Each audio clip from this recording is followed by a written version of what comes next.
Anda masih di Sino Malam bersama saya Aya Nufus. Pemirsa, terdakwa Harvey Muiz divonis 6 tahun penjara dalam sidang vonis hari ini di Pengadilan Tipikor Jakarta Pusat. Vonis Harvey hanya setengah dari tuntutan jaksa penuntut umum dengan pidana 12 tahun penjara. Pengadilan Negeri Jakarta Pusat menggelar sidang putusan untuk terdakwa Harvey Muiz dalam kasus dugaan korupsi tata niaga komoditas timah Harvey Muiz. Sebelumnya dituntut dengan pidana penjara 12 tahun dan denda 1 miliar dengan uang pengganti 210 miliar. Majelis Hakim juga membacakan untuk terdakwa lainnya, Direktur PT RBT Suparta dan Reza Ardiansyah selaku Dirut Pengembangan Usaha PT RBT. Jaksa penuntut umum mendakwa ketiga terdakwa melakukan korupsi hingga pencucian uang yang merugikan negara hingga 300 triliun. Kami lihat pertimbangannya seperti apa. Karena upaya hukum itu disediakan oleh peraturan perundang-undangan, apakah nanti kita akan mengajukan keberatan terhadap harta tersebut atau tidak. Ini semua akan kami pertimbangkan dalam waktu 7 hari ke depan. Tunggu pertimbangannya dulu, salinan putusannya. Kami ada waktu 7 hari untuk pikir-pikir dan setelah itu kami akan tentukan upaya hukum apa yang akan kami lakukan. Ya pemirsa, sebelumnya saat pembacaan nota pembelaan atau pledoi, Harvey Muiz, suami artis Sandra Dewi, menangis lantaran sang istri menjadi pihak paling dirugikan, kehilangan karir dan pekerjaan. Ia juga menyatakan rasa terima kasihnya kepada sang istri yang telah mendampinginya selama 7 tahun pernikahan. Saat menyampaikan pembelaan pada sidang pledoi Rabu siang, Harvey Muiz berulang kali menyebut nama istrinya, Sandra Dewi. Dengan berurai air mata, terdakwa korupsi kasus timah ini menyebut istrinya yang paling terdampak akibat kasus yang menjeratnya. Harvey mengungkapkan istrinya telah kehilangan popularitas, nama baik hingga kehilangan pekerjaan. Ia juga menyatakan rasa terima kasihnya kepada sang istri yang telah mendampinginya selama 7 tahun pernikahan. Saya menjadi sadar bahwa anugerah terbesar dalam hidup saya itu adalah istri saya yang mulia. Sumpah yang kami ucapkan 7 tahun lalu untuk saling menjaga pada saat susah maupun senang.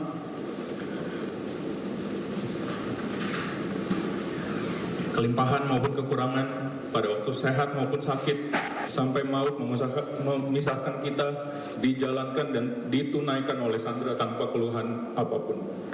Kita pikir kita kuat yang mulia, tapi kita nggak ada bapaknya yang mulia. Sebelumnya dalam perkara kasus korupsi tata niaga timah ini, Pengadilan Negeri Jakarta Pusat pada 9 Desember lalu menuntut Harvey Muiz dengan pidana penjara 12 tahun dan denda 1 miliar rupiah serta uang pengganti 210 miliar. Dari Jakarta, Tim Liputan iNews melaporkan. Ya pemirsa, kasus korupsi timah yang menjerat Harvey Muiz dan Helena Lim menjadi perhatian publik dengan nilainya yang fantastis. Tak tanggung-tanggung, korupsi timah telah merugikan negara hingga 300 triliun rupiah.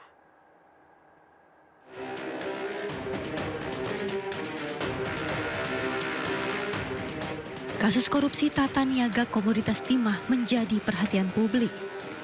Tak hanya melibatkan nama-nama yang dikenal sebagai public figure, namun yang mencengangkan adalah nilai korupsinya yang merugikan negara hingga 300 triliun rupiah.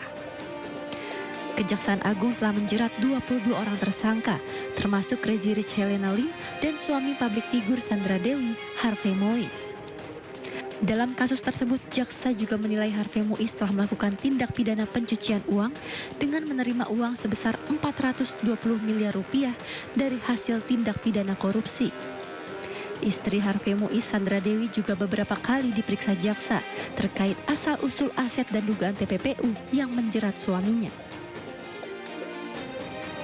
Namun di hadapan majelis hakim, artis Sandra Dewi membantah suaminya Harvey Muiz yang menjadi terdakwa dalam kasus korupsi timah memberikan tas-tas mewah. Sandra Dewi bahkan menyebut ratusan tas branded miliknya merupakan barang endorse dari 23 toko yang ia promosikan. Sandra juga membantah mendapatkan hadiah mobil-mobil mewah dari suaminya di hari ulang tahunnya. Ia menyayangkan 141 logam mulia miliknya yang turut disita Kejagung karena bukan pemberian suaminya, melainkan endorsement sebagai brand ambassador sejumlah merek perhiasan dan hadiah dari keluarga. Sandra juga mengaku telah melakukan perjanjian pisah harta dengan Harvey Muiz sebelum menikah. Tidak hanya Harvey Mois, Crazy Rich Helena Lim juga didakwa dalam kasus korupsi pengelolaan tata niaga komoditas timah di wilayah IUP PT Timah Tbk tahun 2015 hingga 2022. Jaksa mengungkap selaku manajer PT Quantum Skyline, Helena Lim membeli sejumlah aset menggunakan uang hasil korupsi. Di antaranya membeli tanah di kawasan Pantai Indah Kapuk dan Pluit, membeli rumah dan ruko di 2 wilayah yang sama, serta membeli 3 mobil mewah.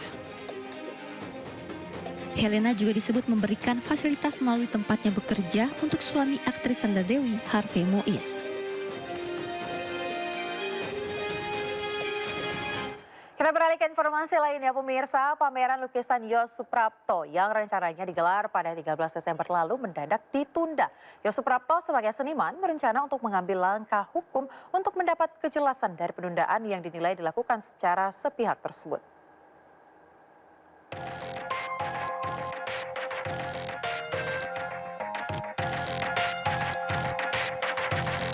Pameran tunggal pelukis Yos Suprapto yang dijadwalkan berlangsung di Galeri Nasional Indonesia Jakarta pada 19 Desember ditunda. Pameran ditunda secara mendadak meski persiapan telah dilakukan sejak setahun lalu. Penundaan bermula dari keputusan kurator yang ditunjuk Galeri Nasional, Suwarno Wisetrotomo, yang meminta agar 3 lukisan karya Yos disensor. Alasannya karena terlalu vulgar dan tidak sesuai dengan tema pameran. Menanggapi peristiwa ini, Yos bersama dengan Yayasan Lembaga Bantuan Hukum Indonesia mengambil langkah hukum demi mendapatkan kejelasan mengenai kelanjutan dari pameran. Saya akan menggunakan pendekatan hukum, saya katakan tadi, ya. Dan ini tentunya tidak boleh sepihak. Saya akan melakukan dialog, ya, yang beradab dengan jajaran Galnas maupun Museum Cagar Budaya, ya. Dalam hal ini harus ada dialog 2 arah. Saya akan menanyakan, kalau ini tetap tidak bisa diakses oleh masyarakat luas dan tetap dikunci dengan alasan apapun juga, dan karya-karya saya tetap di dalam sensorship, lebih baik tidak perlu harus ada pameran. Itu. Sementara itu, Kapolri Jenderal Listio Sigit Prabowo menyatakan pembatalan pameran lukisan seniman Yos Suprapto bukanlah ranah Polri. Yang jelas kalau memang ada kesepakatan antara kurator dengan yang akan melaksanakan pameran, posisi kita tidak dalam konteks itu. Tapi terkait dengan masalah keamanan, apabila memang ada permasalahan yang terkait dengan hal-hal yang dibutuhkan pelayanan dari kepolisian, kita akan bantu.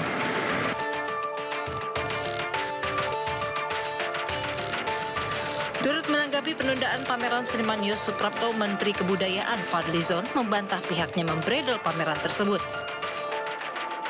Nah, kurator itu sudah bekerja sama dengan senimannya memilih tema tentang kedaulatan pangan. Nah, di dalam proses akhirnya ternyata ada beberapa lukisan yang tidak sesuai dengan tema. Si senimannya memasang sendiri lukisan itu, bukan kurator. Jadi memasang sendiri lukisan-lukisan yang tidak disetujui oleh kurator. Nah, beberapa lukisan itu saya kira menurut kurator tidak pas, tidak tepat dengan tema. Ada yang tema yang mungkin motifnya politik, bahkan mungkin makian terhadap seseorang. Kemudian juga ada yang telanjang, itu juga tidak pantas. Saya kira kita semua sangat mendukung kebebasan berekspresi, tapi tentu kebebasan berekspresi jangan sampai melampaui batas kebebasan orang lain. Sebelumnya, lukisan karya seniman Yos Suprapto sempat dilarang dipamerkan dan mendapat kritik tajam oleh Kementerian Kebudayaan. Pameran pun terpaksa ditunda hingga batas waktu yang belum ditentukan. Tim Liputan iNews melaporkan.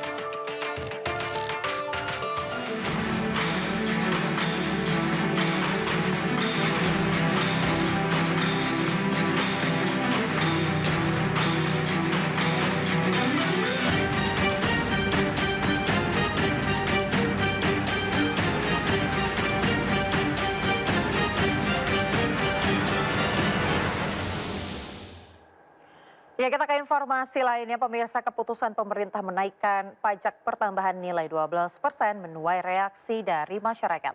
Namun menurut pemerintah, aturan tersebut diambil dengan langkah-langkah perlindungan, terutama bagi penggerak UMKM.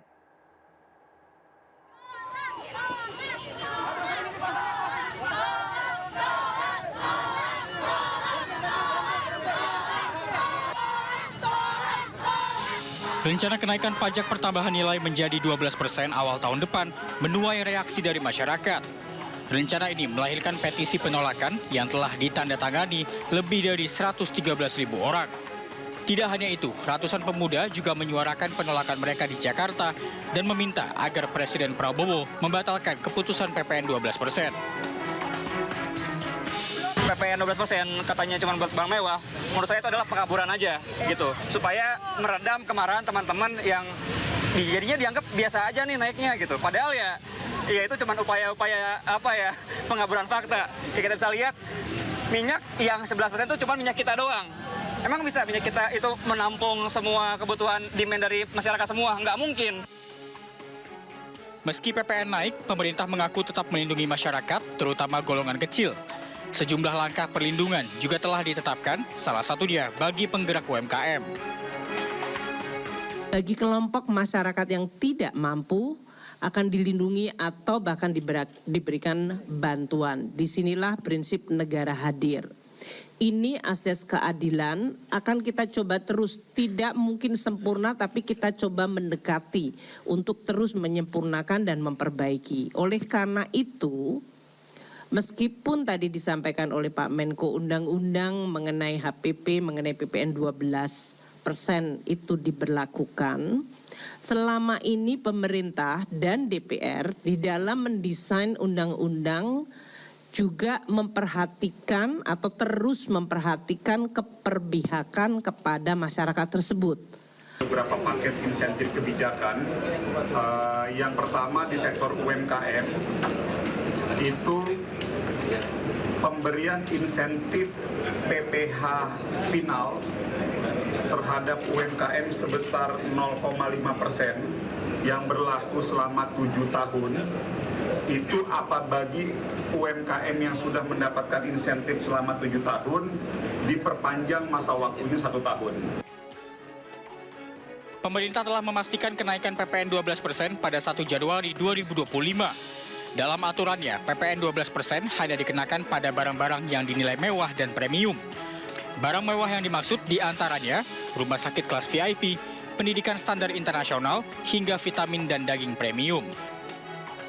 Tim Liputan, iNews melaporkan. Menteri Usaha Mikro, Kecil, dan Menengah UMKM Maman Abdurrahman memastikan kenaikan pajak pertambahan nilai PPN menjadi 12% tidak akan berdampak pada masyarakat kelas menengah ke bawah.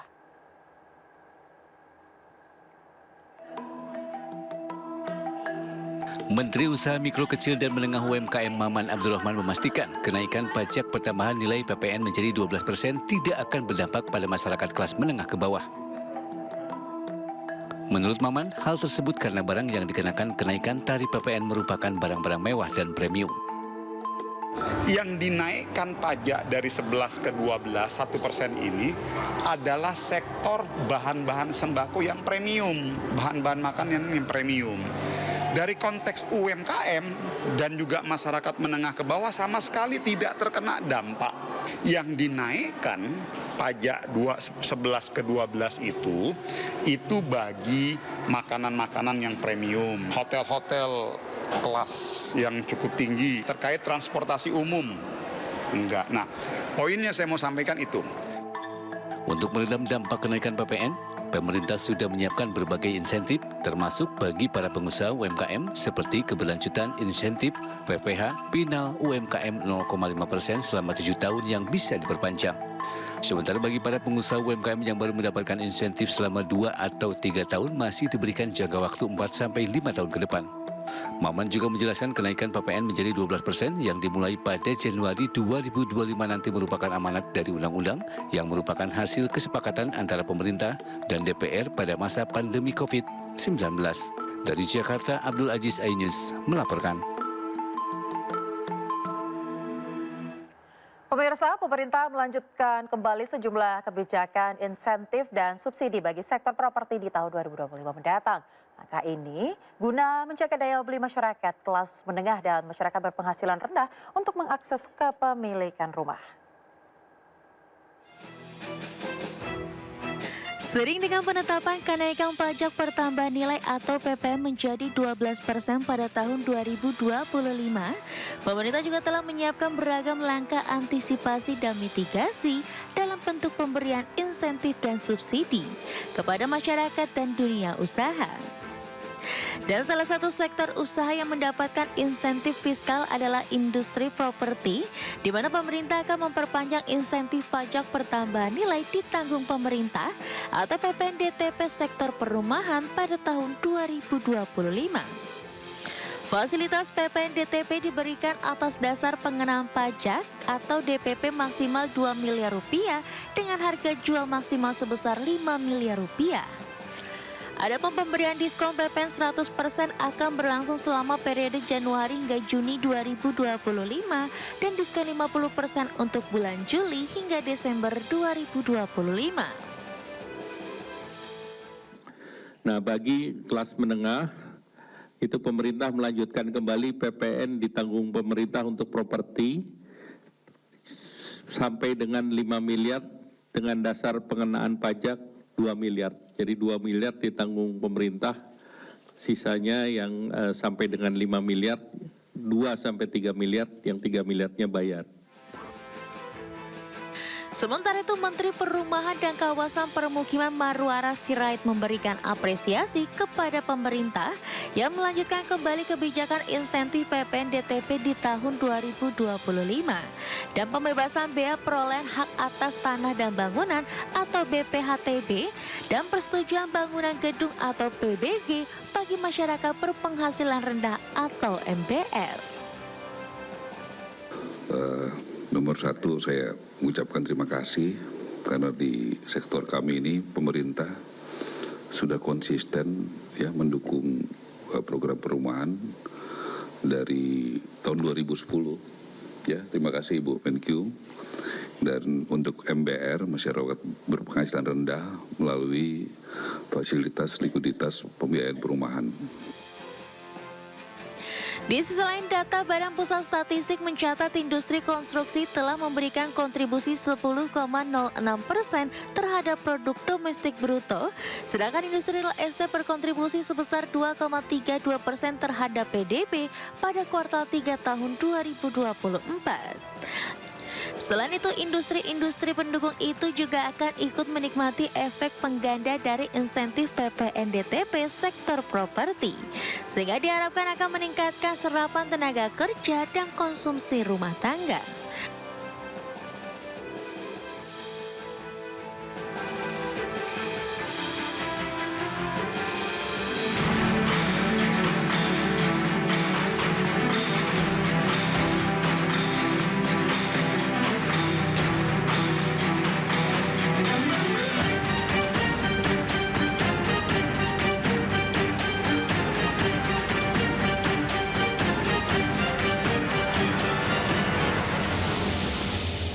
Manchester United dipermalukan 3-0 oleh tim tamu Bournemouth. Informasi selengkapnya sesaat lagi, tetaplah bersama kami.